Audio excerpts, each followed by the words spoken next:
마가복음 7장 15절 23절까지 말씀.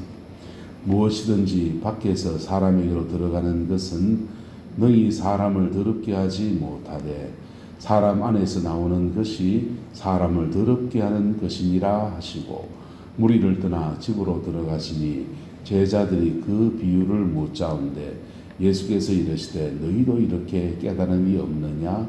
무엇이든지 밖에서 들어가는 것이 능히 사람을 더럽게 하지 못함을 알지 못하느냐? 이는 마음으로 들어가지 아니하고 배로 들어가 뒤로 나감이라. 그럼 이러므로 모든 음식물은 깨끗하다 하시니라. 또 이르시되 사람에게서 나오는 그것이 사람을 더럽게 하느니라. 속에서 곧 사람의 마음에서 나오는 것은 악한 생각 곧 음란과 도둑질과 살인과 간음과 탐욕과 악독과 속임과 음탕과 질투와 비방과 교만과 우매함이니 이 모든 악한 것이 다 속에서 나와서 사람을 더럽게 하느니라. 아멘. 이 말씀의 근면을 깨닫고 이 말씀의 근면 안에 우리를 정결케 하시는 주의 은혜를 날마다 경험하며 살아가는 저와 여러분 되기를 예수님의 이름으로 축복합니다. 유대인들에게는 굉장히 철저한 정결법이라는 것이 있습니다. 그 정결법들 때문에 어제 말씀드린 대로 그들은 유럽의 그 패스트의 그 위기 속에서도 자기를 다 지켜낼 수 있었습니다. 좀 더럽게 사는 것이 좋으냐, 깨끗하게 사는 것이 좋으냐, 통상은 깨끗하게 사는 것이 좋다라고 생각합니다. 그런데 어떤 때는요, 이렇게 병균에 어릴 때부터 감염되고 노출된 사람들은 면역력이 세진대요. 그래서 장단점이 또 있죠. 어쨌든 정결법이 유대인들을 굉장히 이렇게 위생적으로나 모든 것에서 참 축복의 사람이 되게 도운 사실입니다. 그런데 유대인들은 그 정결법을 영적인 것으로 인식한 겁니다. 정결법을. 그래서 정결한 음식을 먹는 것이 거룩한 삶이다. 그래서 정한 음식이 있어요. 돼지는 먹지 못하고 되새김질을 하는 음식은 먹고 그렇지 못한 것은 못 먹고, 음식도 미꾸라지 비늘이 없는 음식은 먹지 못하고 그런 것들이 있습니다. 그래서 비늘이 없는 것을 안 먹는 것, 비늘이 있는 것을 먹는 것, 그것이 거룩한 삶이다라고 생각한 겁니다. 그는 위생을 위해서 하나님이 허락하신 은혜예요. 할렐루야. 자, 그런데 그것 때문에 제자들과 이렇게 소 씻지 않은 손으로 음식 먹는 것 때문에 논쟁이 생겼습니다. 주님이 그 논쟁을 피해가지 않았습니다. 피해가지 않았어요. 그리고 이어서 말씀하신 내용이 밖에서 사람에게 들어가는 음식물은 능히 사람을 뭐하지 못한다. 더럽게 하지 못한다. 씻지 않는 손으로 음식을 먹으면 위생에 문제가 있어서 배탈이 날 수 있다 없다? 있지요. 배탈이 날 수 있는데 그것이 어디로 못 들어간다고 말하느냐? 사람 안에서 나오는 것이 사람을 더럽게 하는 것이다 라고 말했습니다. 그리고는 집으로 들어갔습니다. 제자들이 자세히 묻습니다. 물어본 덕분에 우리가 이 진리를 좀 더 깊이 알게 되었어요. 자, 밖에서 들어가는 것이 능히 사람을 더럽게 하지 못함은 알지 못하느냐? 이는 어디로 들어가지 못하고 마음으로 들어가지 아니하고 배로 들어가 뒤로 나갑니다. 이렇게 말했습니다. 여기서 이 마음이란 단어를 주님이 사용하셨습니다. 사람에게는 지성, 감성, 의지 세 가지 혼의 영역이 있어요. 근데 혼의 영역 안에서 영으로 들어가는 통로가 어디에 있느냐? 마음이 있습니다. 그래서 마음을 여느냐 안 여느냐, 마음을 닫느냐, 마음을 어디에서 쓰느냐에 따라서 그 영적 색깔이 달라집니다. 그리고 마음으로 들어가는 것은 영을 더럽힐 수도 있고, 마음으로 들어가는 것은 우리 영을 정결케 할 수도 있습니다. 할렐루야. 하나님의 말씀이 우리의 마음에 담겨지면 우리 영은 깨끗해집니다. 근데 이 마음이라는 문제가 잠재의식과 무의식과 밀접하게 연결되어 있어요. 그래서 말로 뱉은 말에 그 3초의 말이 가슴에 박혀 내려와서 마음에 30년이 된다는 거예요. 그래서 그런 사람의 마음은 영적으로 굉장히 척박해져 있습니다. 그래서 그런 것들을 이제 치유해내는 것도 필요하다, 안 필요하다? 필요하기 때문에 혼의 치유 중에서 마음을 치료하는 사역들이 오늘 시대에 많아지고, 신학교에 아예 과목으로 개설돼서 목회 상담학이라는 과목이 개설돼 있고, 아예 그걸 전공 삼아서 일반 상담학에서 그냥 학위를 받는 과정도 있고, 대학원 과정, 박사 과정도 상담학을 통해서 과정도 있고, 병원에서도 여러 가지 임상들이 그렇게 정신과 병원도 있고, 심리학자들이 하는 것도 있고, 정신의학자들이 하는 것도 있고, 뒤섞이기도 하고, 그렇게 오늘 시대는 이 마음의 문제에 대해서 민감하게 반응하는 시대가 되었습니다. 자, 근데 우리의 마음에 뭐가 들어와야 되느냐? 하나님의 말씀이 들어와야 합니다. 할렐루야. 이 마음에 예수님의 그 성령의 역사가 쓱 흘러 들어올 때 이 마음은 확 그냥 정결의 역사가 일어나는데, 정결의 역사가 일어날 때 어떤 역사가 일어나느냐? 마음을 여보세요. 물컵에다가 물을 이렇게 담는데 깨끗한 물은 젖어도 아무것도 없어요. 아무것도 없어요. 만약에 이 물에 뻘이 막 깔아앉아 있고 나쁜 불순물이 깔아앉아 있다 합시다. 그러면은 이 물통을 청소하려면요, 일단 깨끗이 비워내고 그 맑은 물을 붓고는 막 젖어야 돼요.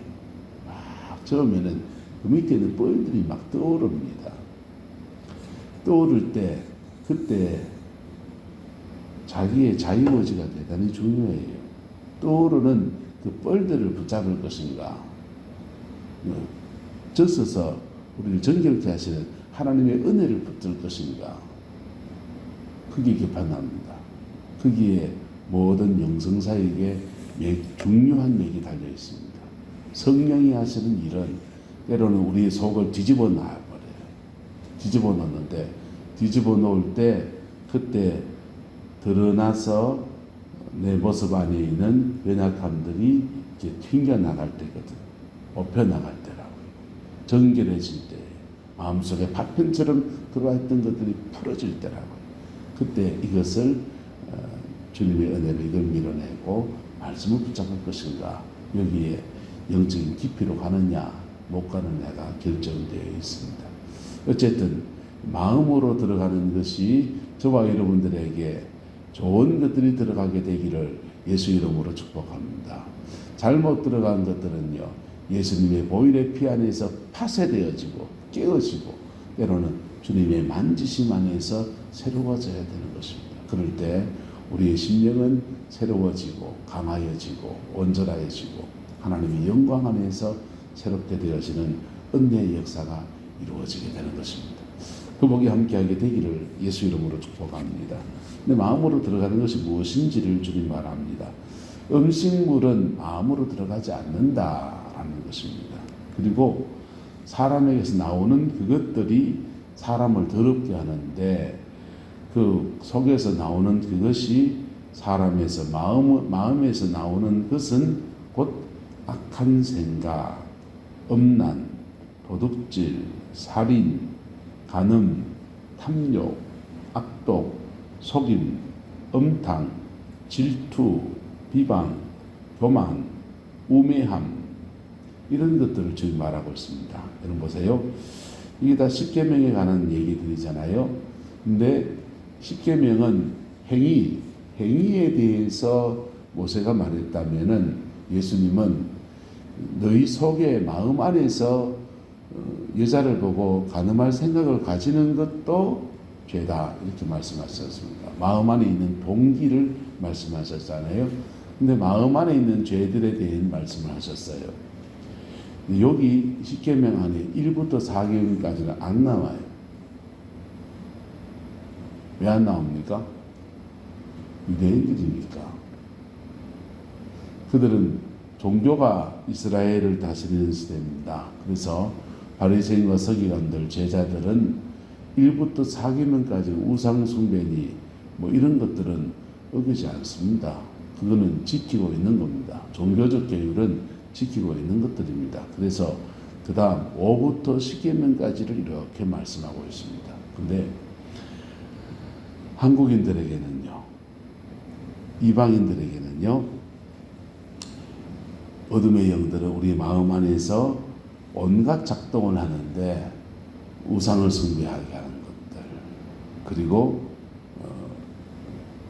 사람들과 윤리적인 죄를 마음속에서 계속 일으킵니다.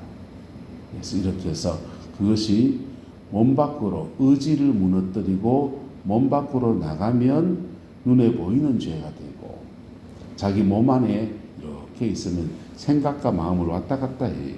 생각과 마음을 왔다 갔다 하면서 상상 속에서 온갖 죄를 다 짓습니다. 또 자기 혼자 있을 때 충동을 못 이겨서 그런 혼자서 자기 혼자 죄를 짓든지 어쨌든 자기 안에서 계속 이렇게 작동합니다. 그리고는 사단이 우리를 넘어뜨리는 것입니다. 근데요, 주님의 십자가의 복음의 능력은 이 모든 것들을 깨뜨립니다. 이 모든 것들을 정결하게 합니다. 할렐루야. 이 모든 것들을 정결하게 합니다. 시편에서는 우리의 이 마음을 정결케 하기 위해서 시편 기자는 복 있는 사람은 악인의 무엇을 따르지 않고 꾀를 따르지 않으면 죄인의 길을 걷지 않고, 죄인의 길을 안 걸으면 오만한 사람의 정체성, 아이덴티티에 쓰지 않는다는 것입니다. 그래서 복 있는 사람은 그거 안 하려고 하니까 하나님의 말씀을 주야로 뭐하는도다, 묵상하는도다. 하나님의 말씀을 묵상할 때 묵상한 말씀은 마음으로 가서 영으로 들어갑니다. 머리에 지식으로 쌓인 말씀은 영으로 가지 않아요. 묵상한 말씀은 영으로 들어갑니다. 마음으로 가서 영으로 들어갑니다. 마음은 영이 들어간 창고고요. 마음은 잠재의식과 무의식으로 연결되어 있는 통로예요. 그래서 성경 말씀을 아는 지식이 우리를 살려주는 것이 아니고, 그 지식은 우리의 가치관을 만드는데, 그 말씀이, 묵상한 말씀은 영으로 들어가서 그 마음 안에서 작동하기 시작하는 겁니다. 그래서 그 마음 안에서 작동할 때 악인의 꾀를 안 따라가고 죄인의 길을 걷지 않게 도와주고, 그리고 의인의 자리에 서게 인도해주고, 그랬더니 겸손의 자리에 서서 하나님이 주신 축복, 시냇가에 심은 나무가 철을 따라 열매를 맺으며 하나님으로부터 엄청난 은혜의 공급함을 안에서 인생의 열매를 맺는 아름다운 축복의 역사가 이루어지는 것입니다. 할렐루야. 그 은혜가 저와 여러분과 함께하게 되기를 예수 이름으로 축복합니다. 빌립보서 신약에 이르러서는 좀 더 다르게 얘기합니다. 아무것도 염려하지 말고 오직 모든 일에 기도와 간구로 너희 구할 것을 감사함으로 하나님께 아뢰라. 그리하면 모든 지각에 뛰어난 하나님의 평강이 그리스도 예수 안에서 너희의 무엇과 무엇을, 마음과 생각을 지켜주리라 라고 했습니다. 어디요? 마음과 생각이요. 마음과 생각을 기도하는 사람들은 성령이 지켜준다는 겁니다. 성령이 어떤 영적인 에리의 형성에서 지켜주신다는 거예요. 지켜주시는 속에서 믿음의 길을 걸어가는 것. 열매는 똑같습니다. 열매는 그게 영으로 들어가서 우리 성령이 우리를 지켜주시는 은혜 안에서 맺어진 열매는 죄인의 길을 걷지 않게 도와주고요. 그리고 마지막에는 겸손한 자의 자리에 서서 의인들에게 주시는 하나님의 축복이 있는데, 시냇가에 심은 나무가 철을 따라서 열매를 맺고 그 잎사귀가 마르지 아니함 같으니 그가 하는 모든 일에 형통함이 있다고 했습니다. 할렐루야. 그 은혜와 축복이 우리 내남자의 모든 성도들 가운데 부어지게 되기를 예수 이름으로 축복합니다. 근데 이게 그냥 되는 게 아니고 우리의 마음에는 아담 이후로 이미 타락한 마음이 우리 안에 들어와 있어요. 잠재의식과 무의식의 영역 안에, 마음의 영역 안에 생각이 심지어는 가치관의 영역까지 사단이 주는 생각들로 꽉 잡혀져 있습니다. 이게 예수 그리스도의 이름 안에서 십자가 예수의 피로 말미암아 정결해져야 합니다. 정결해져야 합니다. 정결해지는데 어떤 사람은 회개하면서 정결해져요. 어떤 사람은요 자신의 마음의 상처와 울분들을 토해 놓으면서 정결해집니다. 토해 놓으면서 정결해지면 우리 속에서 어둠의 생각들, 막 이런 것들, 악한 생각, 음란, 도둑질, 살인 이런 게 막 떠나갑니다. 다 떠나가는데 그 뒤에 다 영이 붙어 있거든요. 음란의 영, 도둑질의 영, 살인의 영, 간음의 영, 탐욕의 영, 악독의 영, 그런 우리 옛사람의 배경에는 사단의 세력이 같이 있는 거예요. 그것들이 이제 확 떠나가면서 우리 몸과 마음과 영혼의 정결이 임합니다. 그리고 성령이 주시는 새로운 마음과 성령이 주시는 새 사람을 통해 살아갈 수 있는 은혜의 역사가 우리 안에 가득히 부어집니다. 여기에다가 말씀을 자꾸 넣어야 돼요. 뭘 넣어야 된다고요? 말씀. 특별히 무슨 말씀? 묵상한 말씀. 시편 119편에 보면은 하나님의 말씀을 경험하는 게 세 가지 방법으로 나와요. 첫 번째는 묵상이에요. 묵상. 묵상할 때 말씀이 영으로 들어갑니다. 두 번째는 기도할 때입니다. 기도할 때 기도는 영의 세계에 들어가는 거거든요. 그래서 영적 세계에 쑥 들어갈 때 성령이 우리 속에 쑥 와서 말씀으로 영으로 또 다양한 모습으로 우리 안에서 역사하십니다. 세 번째는 고난받을 때입니다. 시편은 말이에요. 내가 고난받기 전에는 그릇 행하더니 이제는 주의 율례를 지키나이다. 고난을 덕 지나가면서 몸부림치다 보면 하나님 살려주세요 몸부림치다 보면 그때 십자가 지나가게 하시고 내가 무슨 죄지는 깨닫기도 하시고 그리고 그거 회개할 때 말씀이 우리 영으로 쑥 들어옵니다. 어쨌든 그래서 목회자들은 말씀을 전할 때 성령이 역사해 주시기 위해서 밤을 새고 기도하는 거예요. 그래야 그나마 말씀이 사람들의 심령에 던져지거든요. 그냥 지식을 전달하는 설교를 하면 좋은 설교 원고는 서점에도 많이 있고 인터넷에도 너무 많이 있어요. 근데 그것을 사람의 심령 속에 영으로 넣느냐 못 넣느냐 이게 싸움이에요. 이 싸움에서 승리해낼 때 영혼이 변화되는 역사가 말씀이 영으로 들어가서 그 말씀 안에서 사람이 변화되는 놀라운 역사가 일어나는 것입니다. 우리는 원래부터 가늠한 탐욕과 악독과 속임과 엄탕과 질투와 비방과 교만과 우매함이 우리에게 많이 있는 우리 자신의 것을 인정하고 주여 은혜를 구할 때 오늘도 주의 성령님은 우리의 마음을 통해서 우리 영 안으로 쑥 들어오셔서 그리고는 우리 속에서 놀라운 변화의 역사를 일으키고 우리 속에 새 마음을 일으켜 줍니다. 불교에서 마음을 비워라 한다면 비우는 제목들은 다 이런 거겠죠. 근데 비운다고 해서 비워지는 게 아니에요. 인간의 죄성은 양파 껍질 같아요. 그래서 한 껍질 까면 또 하나 나오고 또 하나 나오고 그 다 까고 나면 아무것도 없어요. 그게 인간이에요. 인간의 죄성은 그렇습니다. 그런데 그 예수 보혈의 피로 말미암아 우리의 마음이 덮여지고 씻겨질 때 그 죄잡고 역사는 사단의 역사는 끊어지고 그러니 당연히 우리 삶의 저주도 끊어지죠. 원수가 떠나가니까 축복이 오기도 하고 그리고 우리 삶 안에서 거룩한 주의 역사가 벌어져서 그가 하는 말들 안에서 하나님의 은혜와 사랑이 나누어지는 겁니다. 근데 우리 속에 잠재의식과 무의식간에 이게 가득한 사람은 뭐가 나오느냐? 사람에게서 나오는 그것이 나오는 게 뭐냐? 말이에요. 사람에게서 나오는 그 말이 뭘 더럽게 한다? 사람을 더럽게 한다. 지가 더러워질 뿐 아니라 다른 사람을 더럽혀요. 그 영향력 안에 있는 사람들을. 그래서 사람 안에서 나오는 그 말들, 행동들 그런 것들이 다른 사람에 영향력을 끼치면서 더럽힙니다. 그리고 점점 더 같은 죄를 반복적으로 짓는 역사들이 가정 안에서 공동체 안에서 막 일어나게 되는 것들입니다.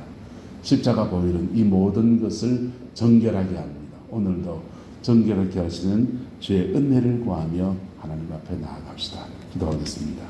좋으신 아버지 하나님, 사람을 더럽히는 것들 아버지 어두운 묵상을 했습니다.